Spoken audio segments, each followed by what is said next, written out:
ఇక రాష్ట్ర ప్రజలందరికీ మకర సంక్రాంతి శుభాకాంక్షలు తెలిపారు మాజీ మంత్రి హరీష్ రావు. అందరూ ఘనంగా పండుగ జరుపుకోవాలని ఆకాంక్షించారు. చైనా మాంజా ప్రాణాంతకంగా మారుతోందన్నారు. ఈ డేంజర్ మాంజా పట్ల అప్రమత్తంగా ఉండాలన్నారు. చైనా మాంజాను నియంత్రించేందుకు రాష్ట్ర ప్రభుత్వం కూడా కఠిన చర్యలు తీసుకోవాలని డిమాండ్ చేశారు. ఈ మేరకు సిద్దిపేటలో నిర్వహించిన సంక్రాంతి సంబరాలు హరీష్ రావు పాల్గొన్నారు. స్థానికులతో కలిసి పతంగులు ఎగురవేశారు. ఈరోజు సంక్రాంతి పండుగలో ప్రజలందరూ కూడా ఎంతో ఆనందంగా పిల్లలు పెద్దలు అందరూ కలిసిమెలిసి గొప్పగా జరుపుకుంటూ ఉన్నారు. ఈరోజు నేను కూడా పిల్లలతో పాటు ఇక్కడ ఈ పతంగులు ఎగరవేయడానికి ఇక్కడికి రావడం జరిగింది.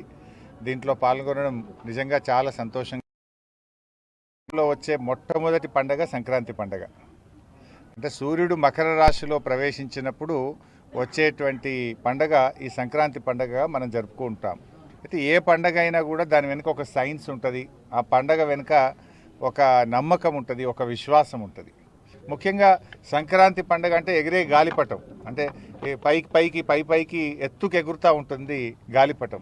అట్లనే మీరందరూ కూడా మీ జీవితాల్లో ఆ గాలిపటంలాగా ఎత్తుకు ఎదగాలని చెప్పి ఆ భగవంతుని నేను ప్రార్థిస్తూ ఉన్నాను. భారతదేశం నిషేధించినప్పటికీ కూడా వ్యాపార కోణంలో అక్రమంగా ఈ చైనా మాంజా మన భారతదేశంలో ప్రవేశం జరుగుతూ ఉంది. నిన్న కూడా సంగారెడ్డి పట్టణంలో ఒక యువకుడు చైనా మాంజా వల్ల చనిపోవడం జరిగింది. దాదాపు ఈ సంవత్సరం ఇప్పటికీ 3-4 పిల్లలు చనిపోయారు. చాలామంది ఆసుపత్రుల పాలయ్యారు.